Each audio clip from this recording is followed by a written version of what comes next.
Hi, everybody. Welcome to Conversations with Calvin, We the Species.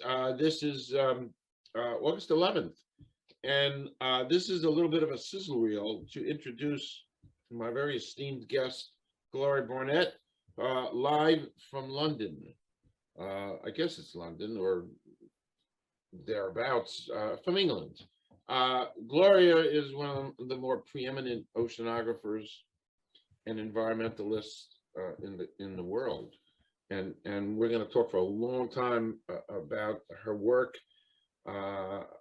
It's almost beyond comprehension. I've been trying to digest everything that Gloria does and her work and her commitment and her lecturing about the environment. What makes this even more timely for everybody listening to this sizzle reel is that a couple of days ago, the IPCC, which is the UN climate, came out with a report saying this is a code red for humanity. That's where we're at environmentally, which is kind of scary, but we're going to listen to Gloria, and she is completely replete, which is a great word, with so much information and so much experience and passion and dedication.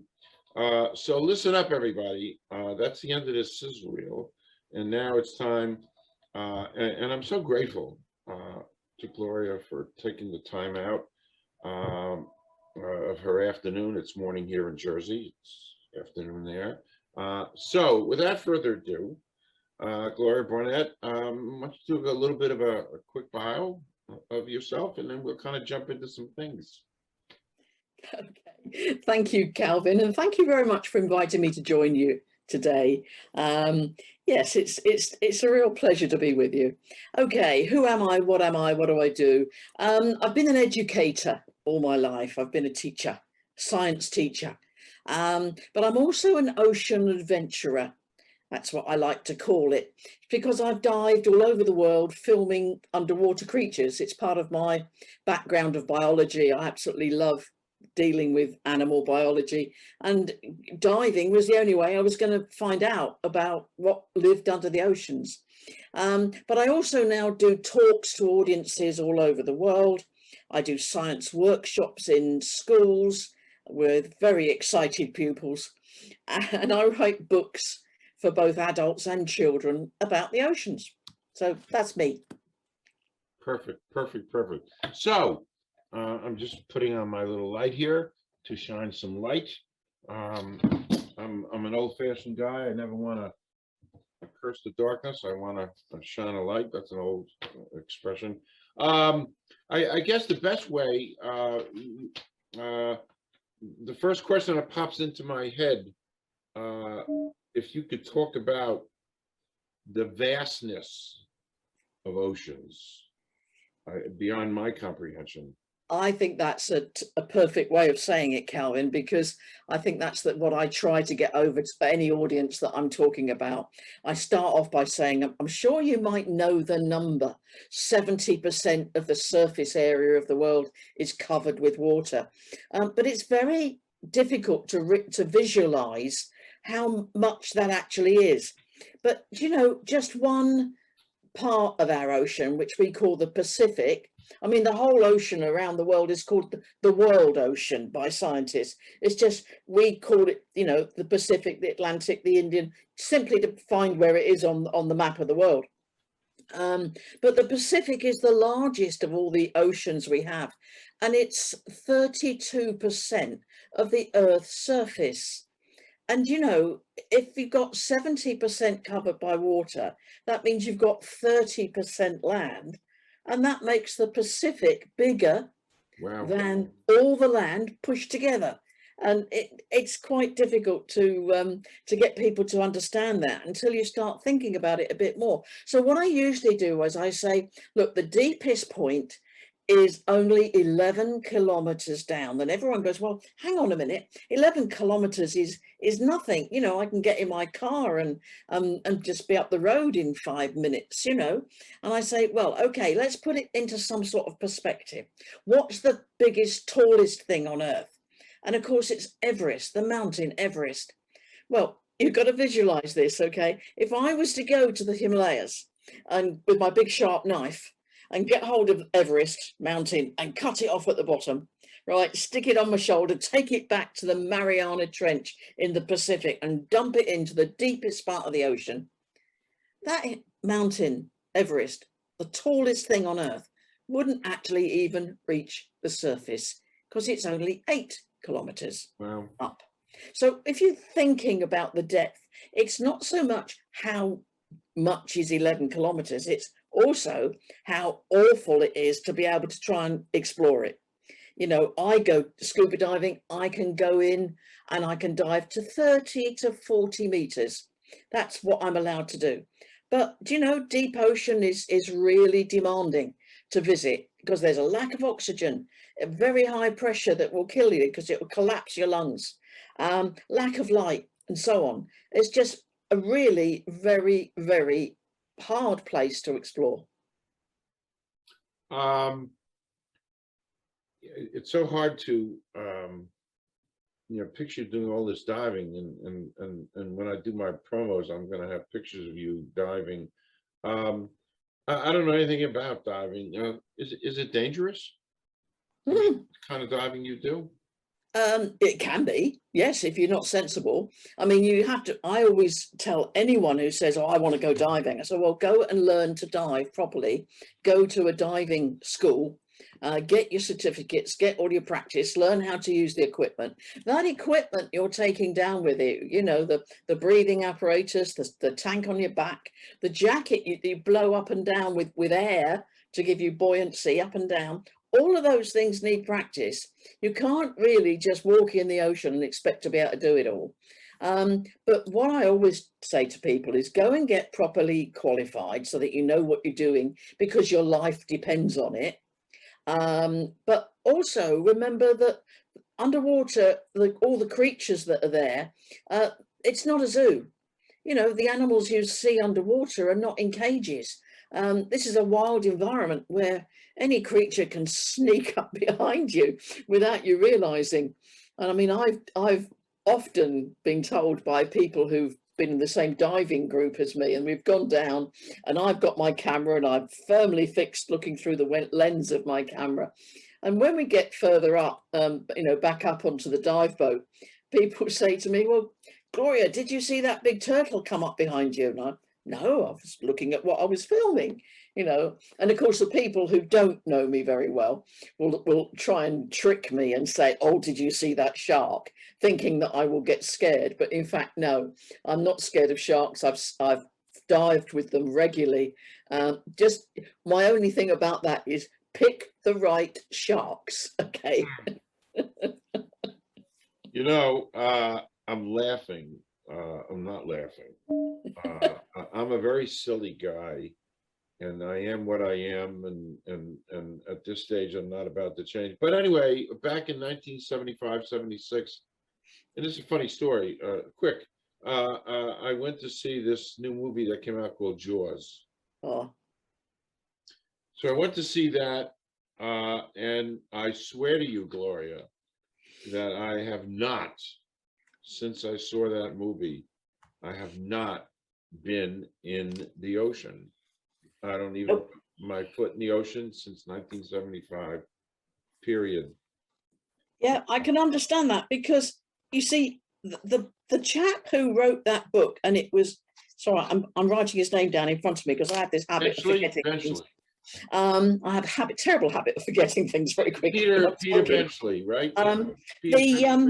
Yeah, Peter Benchley. And now I don't know if you realise, he realised what he'd done afterwards, and that he'd actually, you know, made sharks the worst possible horror story in the world. And he also realised that that was not the real story about sharks. There are 370 different species of shark, and only 3 you really shouldn't go swimming with, which is the great white, of course, the bull shark, and the tiger shark. Now, I get accused of sort of, you know, saying to people, or, you know, just avoid those. Ask local people if you're in somewhere where you're not normally going to dive, if it's new to you, new country or whatever. Ask people around you, ask the locals, they'll tell you what's around. and what sharks there are. But no, just avoid those three if you can. But Peter Brenchley then went, after he'd made his millions from the movies and his book and everything, he spent the rest of his life working in shark conservation. Oh, wow. Trying to get the good name of the sharks back. But people like yourself, who by this time had been switched off, you know, it's very hard for them, very hard for people to do that. But he did try. He is trying. Interestingly, I interviewed a couple of librarians from Rutgers a couple of months ago. They're doing a digital newspaper project, and they go and they take old newspapers from 100 years ago, but I should have brought it up here to show you. But anyway, they took a headline from 100 years ago and they had it was digitalized. But anyway, it was a story about a shark swimming up a freshwater tributary and eating some people here in Monmouth County, like 100 years ago. And somewhere it was rumored, we discussed this on air, that Peter Brenchley had seen that, and that was one of the motivations for him to write Jaws, but it hasn't been proven. Anyway, moving along, well, I find it very easy to go off topic with you because my head is filled with things, and you've got, you know, it's so much information. Here's a broad general statement. The incredible life in the oceans. You must have in your days seen some incredible life. Can you talk about that? Oh, fantastic stuff. And some of it, the tiniest of things. I mean, I'm totally in love with sea slugs. Sea slugs are not like the slugs you get in your garden. And they're all black and slimy. Sea slugs are beautiful. There's about 3,000 different varieties of sea slugs, all different patterns and colours. So they are absolutely fantastic. But of course, the oceans are actually famous at the moment for holding the largest creature that there's ever been on Earth, the blue whale. Now, the blue whale is with us now, and I feel quite sort of chastened, really, to think that I'm on the planet at the same time as this incredible creature. I have never swum with one of these. I've never been anywhere near one, but they're quite difficult to find. Although, you know, this amount of water on this planet hides very big things. But the blue whale's larger than any dinosaur that ever walked on our planet. There's been no fossils found anything the size of the blue whale. Wow. And to give you some idea of how big that blue whale is, if you think about your tongue in your mouth is about the size of the back of your hand, right? About that size, around the back of your hand there. That's our tongue. So when you're thinking of a blue whale, and I tell you that the tongue is the size of an elephant, you know, it gives you some idea of the size of the blue whale. And the blood vessels, the blood vessels are incredible. They are so big that a human being could swim through the blood vessels of a blue whale. Wow. So yeah, so we've got the biggest things, we've got the tiniest of things, and of course the most important tiny thing is plankton. Plankton is amazing because it photosynthesizes. Now, you see, I have to admit now to being a biologist. So whenever I see anything green, I immediately think, oh, that's wonderful. It makes me smile, because photosynthesis is caused or, you know, allowed to happen through this chemical called chlorophyll. So, I mean, we all learned about it at school, but we sort of forget about it so easily. Photosynthesis is using light and a couple of chemicals to actually make food and oxygen.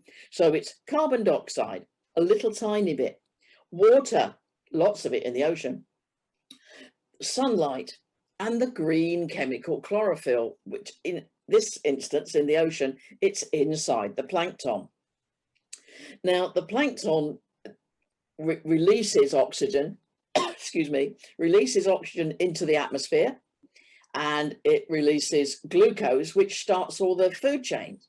So actually, plankton, this tiniest of tiny things, is so important to all life on Earth, because the plankton produces 70% of all the oxygen that's released into the ocean, into the atmosphere. Wow. Another 10% is released by seagrass, which is the only plant in the ocean. So the oceans are actually responsible for releasing 80% of our available oxygen for Wow. life on Earth. Oh, And that other 20%, of course, is rainforest, which right. lots of people have been told over the years that rainforests are the lungs of the earth and they produce all the oxygen. Well, actually, that's incorrect, because it's oceans. And it's about time, really, we start thinking about looking after our oceans a bit more. Otherwise, we're in trouble. We really are going to be in trouble. Really big trouble. And it's funny, I always thought it was the rainforest too, till I started plunging into reading up on you and reading up on oceans and just getting some basic knowledge. And it kind of blew me away. 80% of our oxygen. We discussed this, I think, last week, the whole notion of plastics that is filling the oceans. And we're doing terrible things to the oceans.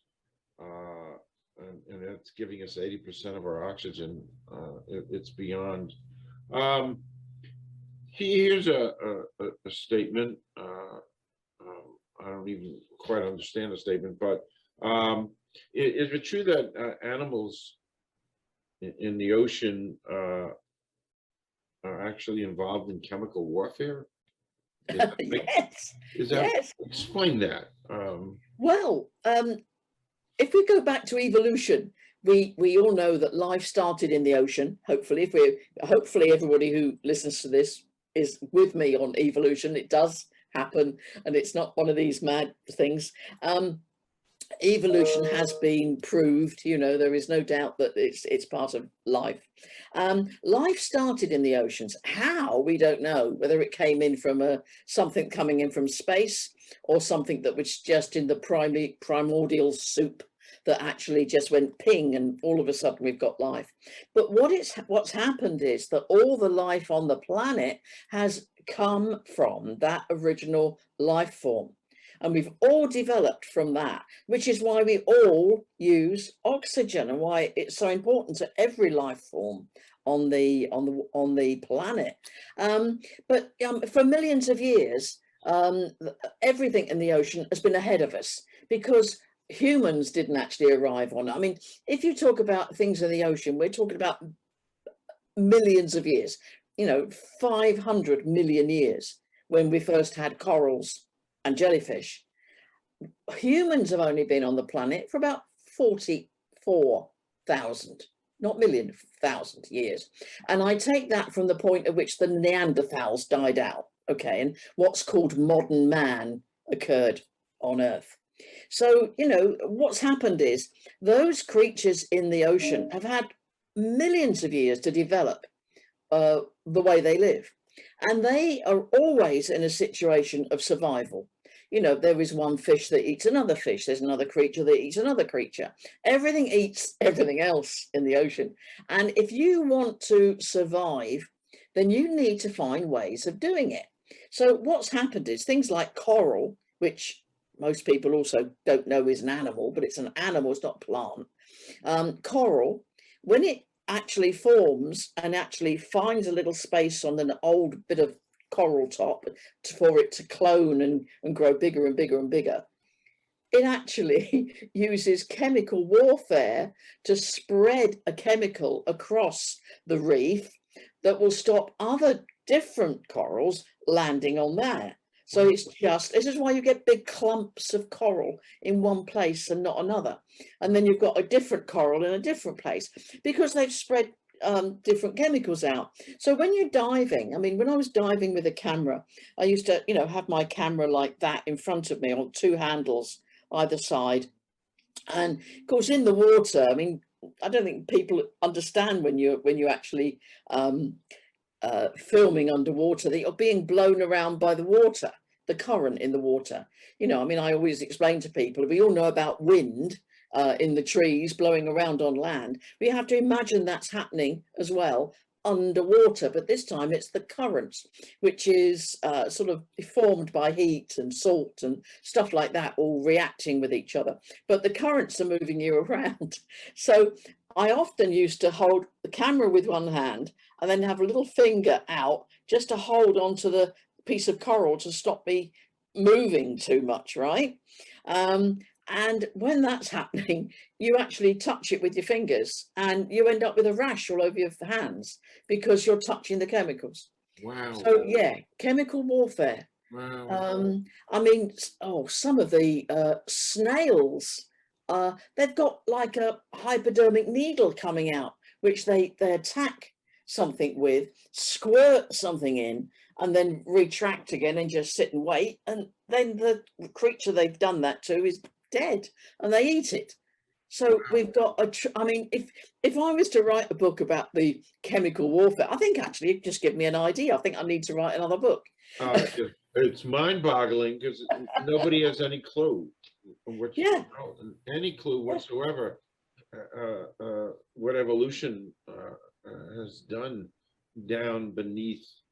I just got to take a minute out. You've written so many books and you have so many different series. I just wanted to expose. Here's a Lucy Morgan adventure story, the secrets of the shower. I just want people to see this because we need to promote. You've written so much in your series. So this is Lucy Morgan's series, and you were talking about fish. So you have a Fishy Tales storybook. And this is Prickle the Pufferfish. This is a good way for people to see this. And of course, I'm going to have all this stuff up when I promote this video. And one of my favorites is Logan the lobster. Folks can see that. And by the way, I have this great kinship for the lobster. And the kinship is I refuse. I have refused most of my adult life to eat lobster because I just that's good for the lobsters. It's good for lobsters. I'm sure the lobsters will be. I'm sure the lobsters will be really pleased to hear that. It's just I don't like what humans do to prepare lobsters to eat. No. No, I don't. Well, I think I told you I don't eat anything with 4 legs either. Yeah. That's been going on since 1975. I'm okay then. You're not a cannibal then. I'm okay. I've only got 2 legs. Yep.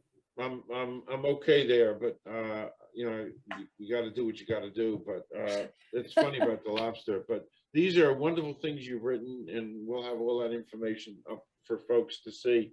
So moving along. A broad question, and you sort of kind of answered some of it, but why do we need healthy oceans besides the fact they give us 80% of our oxygen? Okay, well, 80% of our oxygen of our oxygen being released into the world is the number one. Food sources, yeah, we don't have to eat things that come from the sea, but you know, lots of people do. I mean, a lot of countries can't actually have many sources of protein. So, you know, some of the poorer island countries don't have no form of protein apart from fish. So that's pretty good. So we need healthy oceans for that. The problem is that we are a throwaway society, and we have been getting really, really bad at it since about 1970, maybe even 1960. Basically, you know, if something stops working, you don't look for a repairman anymore. You throw it in the ocean, or you throw it away. I mean, I'm saying throw it in the ocean. I mean, people do when they're out on the ships. It's now illegal, of course, to throw anything in the ocean from a boat.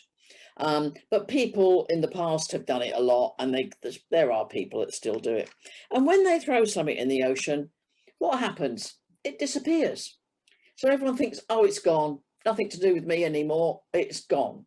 Well, I think the pigeons are coming home to roost is an English saying. I don't know if you know that saying, but you know, we now realize that we've made such a mess, and the plastics are just horrific. I mean, I've recently come across a video of a song that some children in Cornwall have recorded, and it's called "Hey Human," and it's saying, "What did you think you would do? What did you think would happen to all the plastic?" Is one of the lines. What do you think would happen to all the plastic? You know, you didn't think in advance, humans, you know, and now look at the mess you've made. So if you can find "Hey Human" at the YouTube, I recommend that to anybody. But yeah, healthy oceans. I mean, the healthy oceans are not about just oxygen and a food chain. All our weather, not the climate change bit, but our weather is controlled by oceans. Sun shining on the ocean, making water evaporate, leaving the salt behind. And then you've got the basis of the water cycle, where you've got clean, fresh water forming in clouds from evaporation and then condensation. And then those clouds move across. And I always joke with people that, you know, they come across the Atlantic and they rain on Wales, because that's where it's always raining, in the UK anyway. But the idea is that, you know, the oceans are doing far more for us than people ever realise. That the oceans have been chemical sink for years and years and years, millions of years, and have naturally looked after the earth. Because carbon dioxide hasn't always been just formed by human beings, it's been formed by volcanic eruptions, and that is, you know, normal. So the oceans have always taken out any excess CO2 from the atmosphere from volcanic eruptions, and it's brought a balance back to the earth. So, you know, the oceans are all part of keeping the earth balanced. And if you think about it, what planet is there that's got oceans the size of ours? And do any of those, well, none, basically. And do any of those planets have life? No, not that we know of. So think about it. If we have oceans, it's actually because it isn't supportive of all the life on Earth that we have, all of the life on Earth.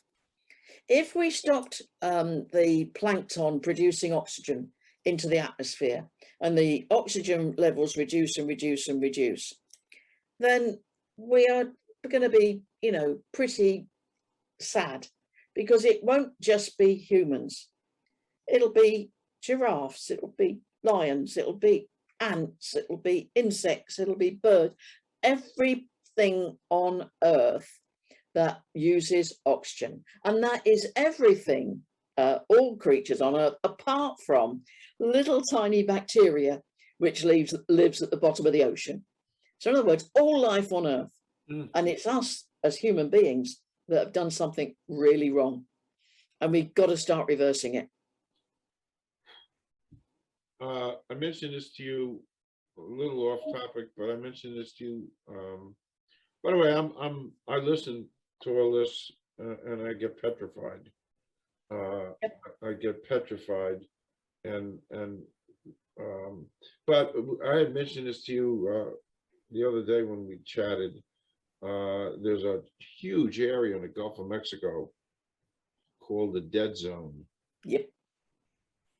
And I didn't even know it existed till I saw a little blurb on the news. And I mean, there's a huge area that's completely dead to life. It's right there in the Gulf of Mexico. Yeah. What people don't realize, I think, is that not only how badly we have damaged the oceans, but how long it will take us to repair it. You know, we're really good at the moment. I think we're really good at the moment as human beings, certain human beings, is collecting the stuff that's in the oceans now. The old 5 gyres in the Pacific full of plastic, that's being collected now. There are some of the rivers in the eastern part of the Asian area where stuff is in the rivers and coming down into the oceans. That's being picked up before it gets to the ocean. So there's been absolutely loads of really, really good work going on and people picking up plastic. but they're just really only taking it away from the surface. What the problem is that over the 20, 30, 40 years or more, we've been throwing stuff in the ocean. The stuff that's below the surface is now becoming microplastics. And I don't see how we're going to filter that. Mind you, there is a company up in Scotland who is working on they've developed a filter that will take plastics out of the ocean. Wow. But how much water is there in the ocean? We're going to be a long time. Oh, wow. You're going to need a lot of filters. My goodness. That's why, Calvin, that's why I'm so optimistic about the future. I am not like you getting to be upset, because I think the humans have actually got something inside them that will say, and it might get right up to the last minute before they start thinking about it. But every day there is something that makes you realize that the climate change is happening now.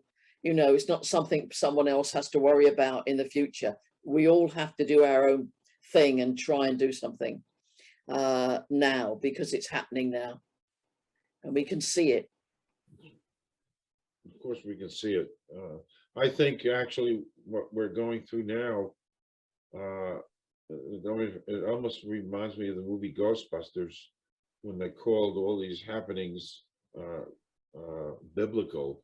I think what's happening now is biblical. These fires that are burning up chunks of California, and people here in New Jersey are breathing in the smoke from the fires, and the droughts, and the Salt Lake is its lowest point, and a pandemic. I mean, all of this, and starvation, and drought. I'm waiting for the locusts to come. Oh, I think they're probably following on from something else. Yeah. So they're lining up. They're lining up. So you kind of gone over. You kind of touched on water cycles and how important that is, and it comes from the ocean. Yeah. Are there any animals actually that don't require water? Don't require water. The desert creatures, Okay. camels can go without water for a long time and then drink a lot all in one go. Okay. Everyone knows about camels. Kangaroo rats. How about kangaroo rats? They're quite tiny. They're cute little things, but they don't have any drinking at all. And a lot of animals only eat certain things and get moisture out of the leaves or whatever. So, there are creatures that don't actually drink water but get moisture from their food. Okay. But kangaroo rats, I think, are one of those. I love those sort of questions, what creatures. Well, it's really easy for kids these days, isn't it? And adults, if you've got a question, just go on Google. I know. Say what animals don't drink water, know. and you get this whole, and then you go from page to page, and before you know where you are, you've lost an hour of your life. Yeah. Yes. I'm a big fan of Google. So you really are an amazing teacher, and we'll get to some of your teaching exploits shortly. Why is it? And you've written so many children's books, but why is it important? Kind of the answer is kind of obvious, but why is it important to really educate children? Okay, with my talks to adults, I sit there and I say to people, right, have you learned something today from my talk? And very often it's the fact that it's 80% of the oxygen comes from the ocean, and they all go, oh yeah, that's what I've learned today. And then I look at them on the screen like you do with Zoom, and I look at them and I say, now, I think you're all about 32 years old. And they all laugh and send me off to Specsavers to get some new glasses. 32 years old, no. I said, well, look, if you have just learned something now for the first time ever, how come we're not telling children now? Because we can't afford for them to wait till they're 40, 50, whatever, to find out that it's oxygen that the oceans are supplying us with. It's got to be the children. Now, I always say, if you cut the top of my head off, it's like a stick of rock with a, education going right the way down, all the way down. I've loved being an educator. I've loved teaching children. I love teaching adults too. I love helping adults to understand things. And we basically need all of the next generation. And the best generation to get to are the 7 to 12-year-olds, because they are influencers. You tell of that a child of 7 to 12 gets something in their head, like all of a sudden they'll go, you got to protect the oceans. They'll go home, they'll tell parents and grandparents and siblings, and they move that information out and around. And they're the ones that have been fighting for no plastics in the ocean for a lot longer than adults have. Wow. And they're really, really going for it. And if we can get the children at that age group to understand the importance of oceans, then they've got it for life, because they get very dedicated to understanding certain things. Now, the storybooks that you showed, the Prickle and Logan are called the Fishy Tales, right? And they're for little people. Show it again while you're talking. Yeah, there's Logan, and the other one is Prickle. Now, they are story books for parents to read to their children, or for children when they're starting to read. And they're merely there for children to fall in love with sea creatures. So they can actually, I mean, I know children, I've had the reviews and all the letters back from children to say how much they've enjoyed the Logan one and the Prickle, but Logan in particular gets children going, because they almost cry halfway through the book, going, oh, poor Logan. And then at the end, he's the hero. But, it's the idea is that you fall in love with Logan and the other creatures. But the bigger books, the ones for the 8 to 12-year-olds, the Lucy Morgan stories, they are adventure stories. Now, what child doesn't want to read an adventure? The difference here is that I've written the adventure stories with a theme of, now that one, can you see the little girl is diving? Yeah. So what is that saying about what sort of story it's going to be?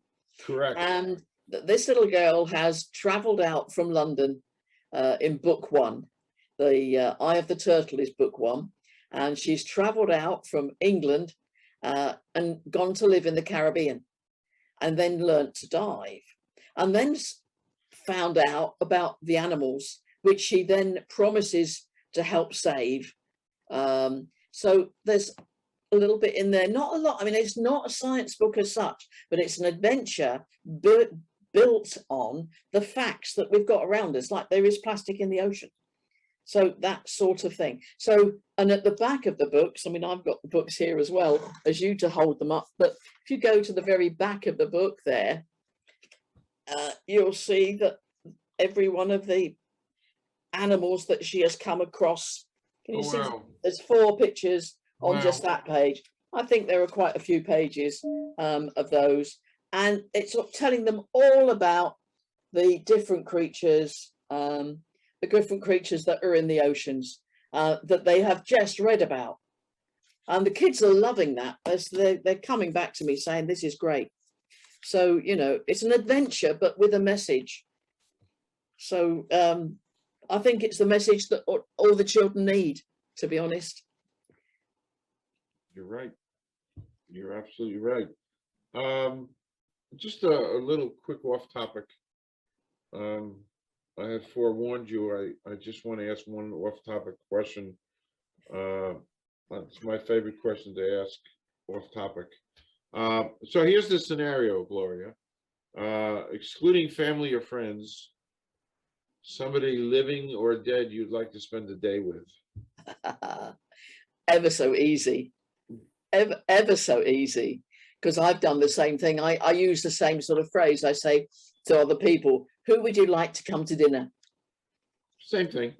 Same thing. And they say, well, what about you? And my answer is always the same. Charles Darwin. Wow. My hero. Because he stood up for what he believed was what he had researched and thought about and eventually written.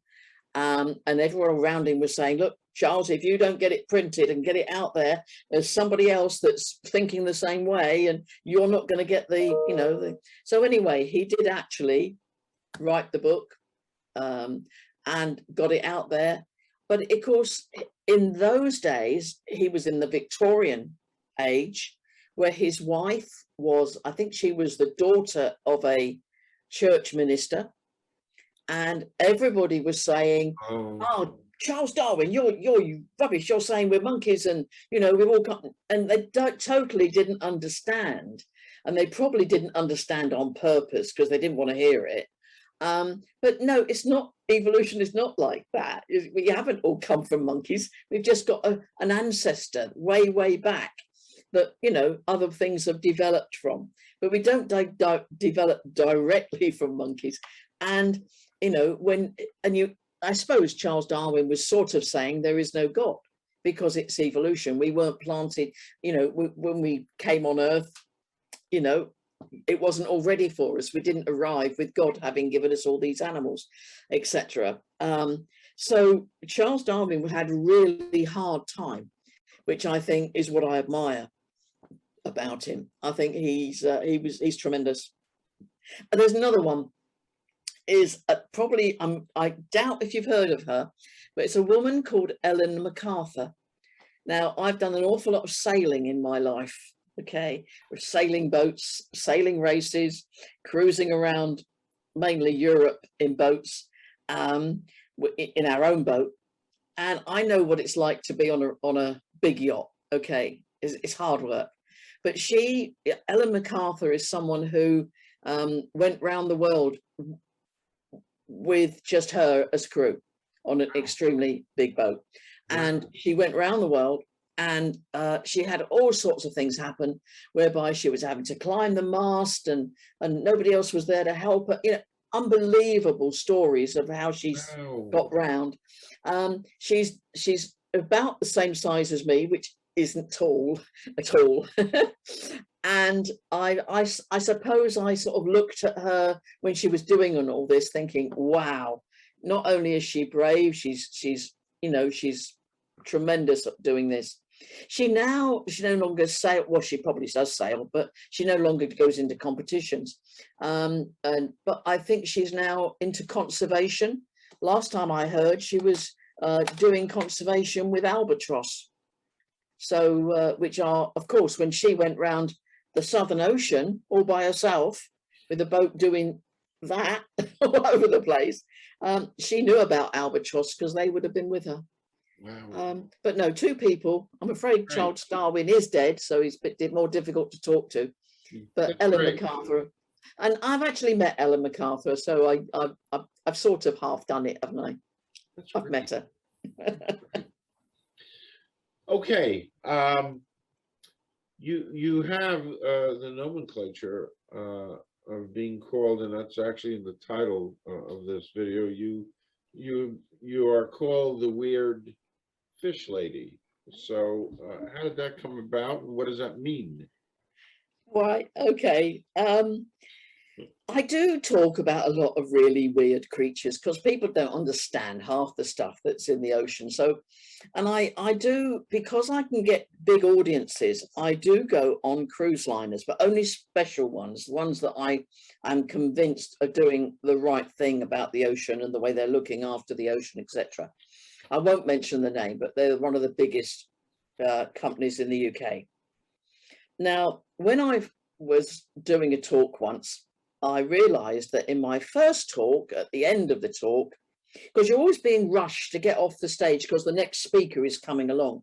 And I'd forgotten to say to the audience, oh, by the way, if you've got any questions, you know, I'm on the ship, come around and talk to me.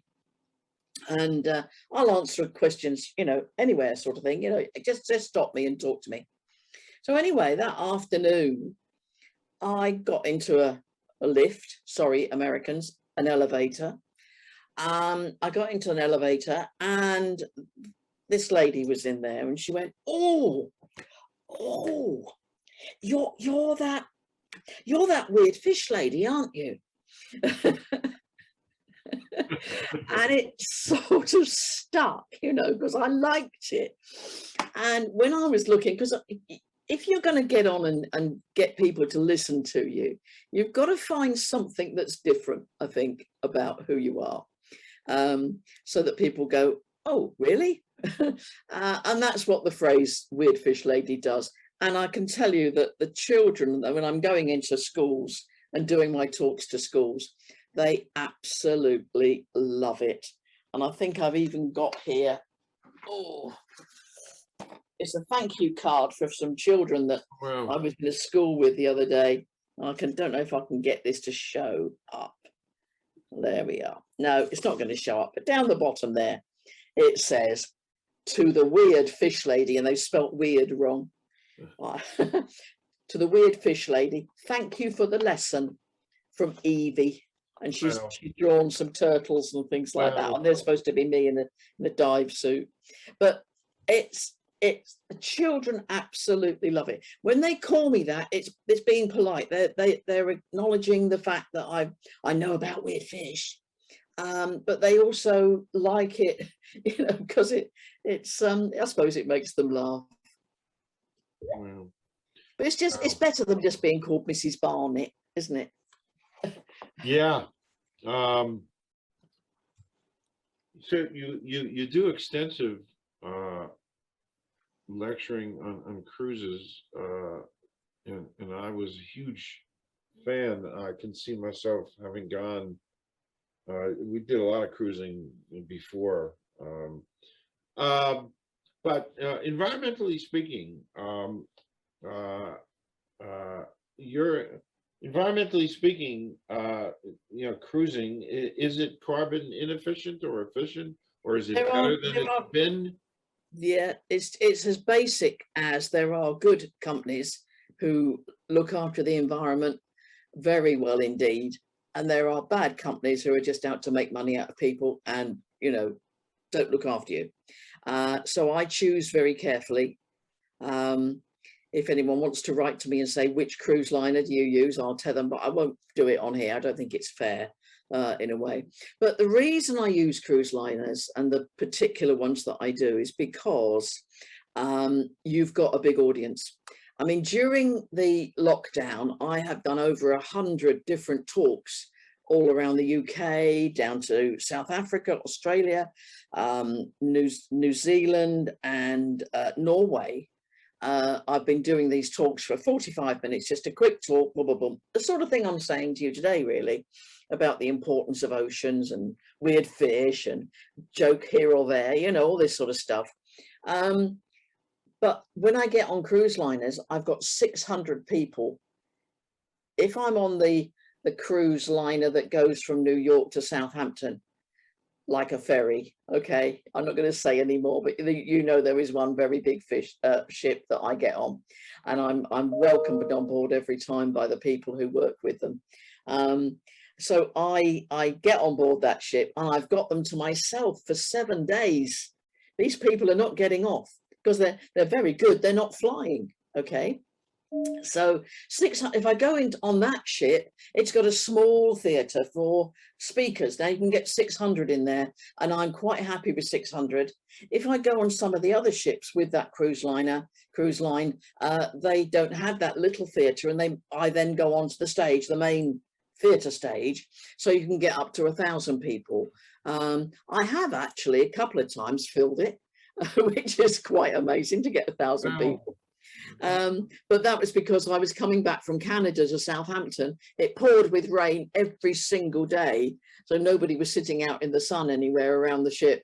And of course they started to come in, and once they come and see me once, they then start coming back to all the other talks, because of course you're speaking every day on a different subject. Well, it's all oceans, but it's all slightly different. But no, people just love listening to about the wildlife and climate change, and I talk about all sorts of things about reducing their carbon footprint to help save the oceans, and just all sorts of things, you know, that they need or want to know, and they want to. Now that's the point, actually, I haven't said about this, is that when I do my talks, I actually explain what's going on in English. So, you know, although I'm a scientist, every scientific word is explained in what I do. So in all of my books, there's a great big non-fiction book as well called A Guide to Understanding the Oceans. All of that, every single bit of science is explained. Okay, so you shouldn't today hear me say anything that I don't explain. The way I wouldn't just say, oh, photosynthesis, da da da da da, whatever. No, I say, hang on a minute, let's just remind us what photosynthesis is, and then we can move forward. Okay, and that's what I do all the time, and I do quite, I think, quite interesting. I shouldn't say that, should I? Quite interesting talks on things like atmosphere and ocean, or about mountains that live under the sea, mountains that are under the sea. And then, of course, I get into all of the crustal plate movement of plate tectonics, and that's real science, isn't it? You know, but then the rest of it is the biology, the life of oceans, and so on. So yeah, I love talking to anybody, and I will regularly on board ship when I'm not on the stage. You'll find me in a coffee shop with somebody who wants to ask questions, and I just love it. You know, it's great. So a good segue is you do amazing work, and you're very, very active in the Rotary. Yeah. So can you just give a little picture of that? Yeah, sure. I think everyone knows what Rotary is, but if not, just to make sure that they're with me. Rotary is a worldwide organization. It's got 1.2 million people. All of us, whatever club we are in, whatever city or town around the world, we all are trying to do good, such as the eradication of polio work that's taken place worldwide, and we're a hair's breadth from completing that task. But yeah, I've been a Rotarian for 20 plus years, and I love the fact that we're called people of action, and we get on and do things. I mean, I'm doing an environmental project with my own Rotary Club in Canterbury here in Kent, which is the southeast corner, bottom southeast corner of England, south of London. And I just love the fact that that what we're going to do is going to be helping a school to plant trees, put in meadow grass, and also put in educational things for them to learn about nature in and around a school field that at the moment is a fairly blank piece of paper. You know, it's there, but it's not being used properly. So the Rotarians will organize things. So we'll get a digger from somewhere, and we'll get someone to do it without having to pay them. We'll dig a pond ourselves. You know, on a Saturday morning, we'll all turn up and we'll dig a pond. You know, we're all people, business people, and people that have got other things to do, but we always like to give back to the community. So, you know, if you're ever in trouble, ring up. I mean, we've done all sorts of things in our club, like give a special piece of equipment to a small child who needed a piece of medical equipment. All that sort of stuff is what Rotary is about. It's about health, it's about education, it's about clean water, peace. We support peace scholars around the world. So yeah, if you don't know about Rotary, look it up because it's great. I love it. I love it.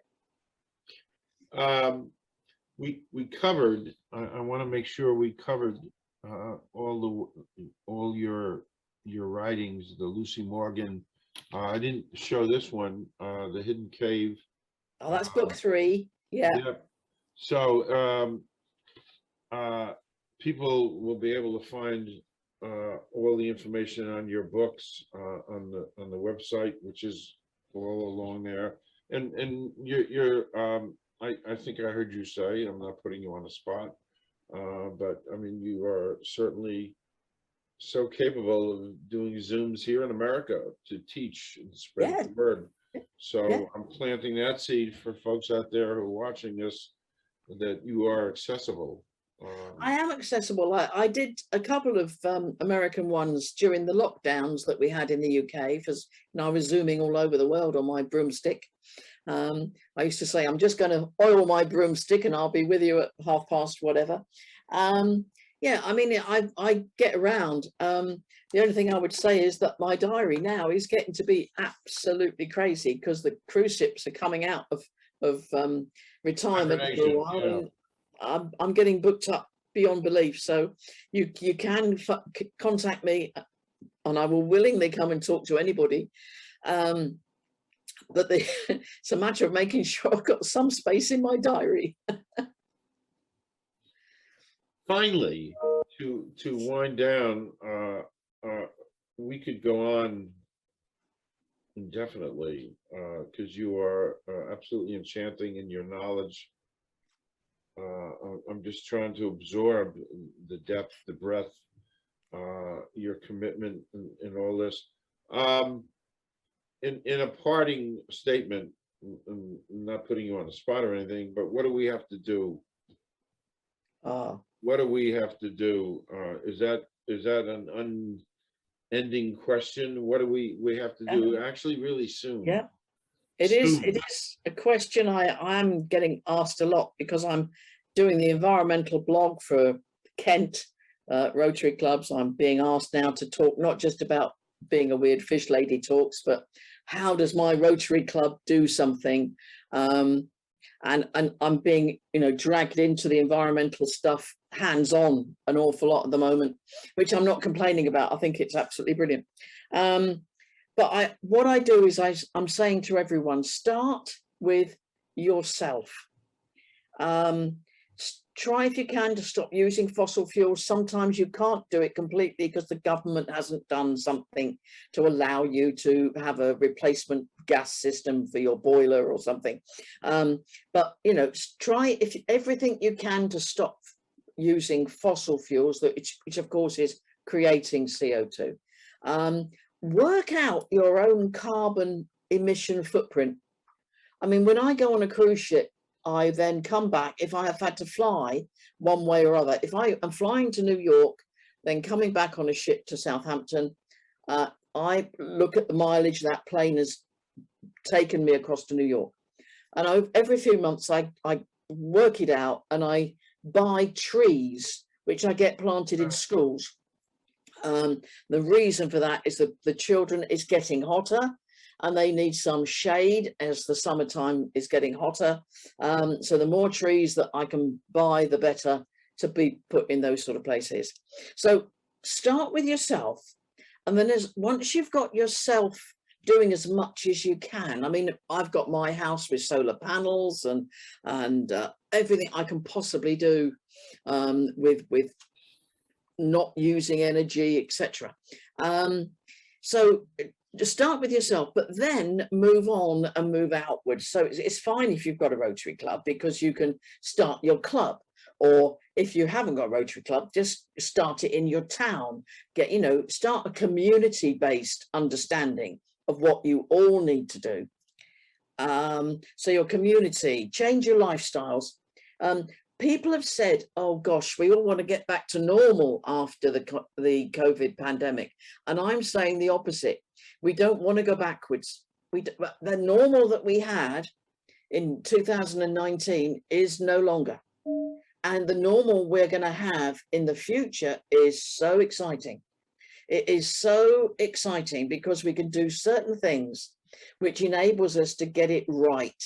And I was listening to a politician. I don't do that very often because I don't think politicians know what they're doing. But there is a Green politician in the UK who is very, very good. And she was saying this. She was saying, we're looking forward to change. And within that change, we can have people being happier, being more employed in different things. There should be no more poverty, etc. in the country if we do it right. And we've got an opportunity to do it now. So yes, we are going to change our lifestyle, but it's a different lifestyle for the future, not looking back and saying, let's get back to normal. I don't like that at all. So yeah, decide to live our lives as sustainably as possible. That just means when you've got shopping choices in the supermarket, don't buy well, you can get them, I suppose, oranges from California, you know, rather than if you don't live in that area and it's got to be transported by air and transport and stuff, you know, reduce as much as you can to things being moved around. So being sustainable, trying not to use up all the things that Earth has got there for us, and to get rid of consumerism. At the moment, we just have a throwaway society, and we need to repair things more often, and stop buying everything new. If you don't need it, don't buy it, is what I say. And live your life within the boundaries of a sustainable planet. I think there's something called the overshoot day, which is when one day each year, and it's been going back and back and back, every year is said to be the day when we've used up the Earth's resources for that year. And the day this year was the 29th of July. Wow. Now, when I first started talking about all this stuff 10 years, almost 20 years ago now, it was August. Wow. Now it's the 29th of July. So we've taken a whole month out of that. Yeah, already in 20 years, 10, 20 years. Wow. So, you know, we are just using up all the resources. So it's not sustainable to use so much. We've got to cut back on all sorts of different things. So sustainability, consumerism, those are your two big words that you need to understand and try and get your head around, and start off with not using fossil fuels and work out your carbon footprint. You will be amazed what you can do to help the planet. I'm taking notes, by the way. I wrote down. Well, hey, I'm a note taker. Yeah, I am a note well, taker. Hopefully that sort of answers your question. Is that all right? Yeah, that's great. No, it's great. It really is great. And you know, it's funny. I was listening. The pandemic set in, and I used to drive 15,000 miles a year. At least a car, and 15,000 miles a year. So in 2 years, I put on 30,000. What's interesting is the pandemic, and in the last 2 years, I've put on 4. Instead of 30,000, I've put on 4, and guess what? It's fine. Yes. Done everything I wanted to do and needed to do. Yeah. You know, and to me, that is such a glaring, like, light bulb of, wow. Instead of 30,000 miles of burning fossil fuel, I've burnt 4,000, and it's fine. I haven't denied myself anything I wanted to do. Yeah. And it's, you know, during the pandemic, you think what you really need to do, what you have to do. Yeah. And of course, buried beneath my surface is environmental things, because I've been that way since 1970, Earth Day. And to me, that's just one gigantic exclamation point to go from 30 down to 4 and be fully content. Yeah. So I can't thank you enough, Gloria. My pleasure. This has been this has actually been sumptuous. That's a good word. I looked it up before we went on air. Spending this time with you has been sumptuous. Has anybody ever said that to you? No. I'm the first. Okay. Well, it really has been. And your time, your passion, your energy. I said this before we even started. You're so exceptional. I'm so thrilled I met you, and of course, I met you through this little group. You know, it started with Alan Hess down in Ecuador, who I might as well just quickly say he is the author of The Adventures of Captain Polo. Yeah. And he's from the UK, and he went down to the rainforest after he graduated college on a 3-month trip just to learn, and he stayed for 30 years. Yes. So well, I hope, Calvin, that your viewers and so on will find some of this useful. What I'd love to be able to say, and hope that it is correct, is that instead of looking ahead and thinking, oh, it's all doom and gloom, climate change, overpopulation, this, that, everything you look at, it could be, if that's the way you wanted to look at it, is could be doom and gloom. But I'd like everybody to decide that actually we're in charge of this and we can do it. And I want people to be optimistic, go for it, look at what they're doing, look forward, find a better world than we had before. I would like to wish all of your listeners a better world for the future. Thank you. That's a great way to end. Thank you so much. Of course, I'm inviting you to come back, and our little group will get together and find ways to communicate and Yeah. come back and redo things. And so thank you so much, Gloria.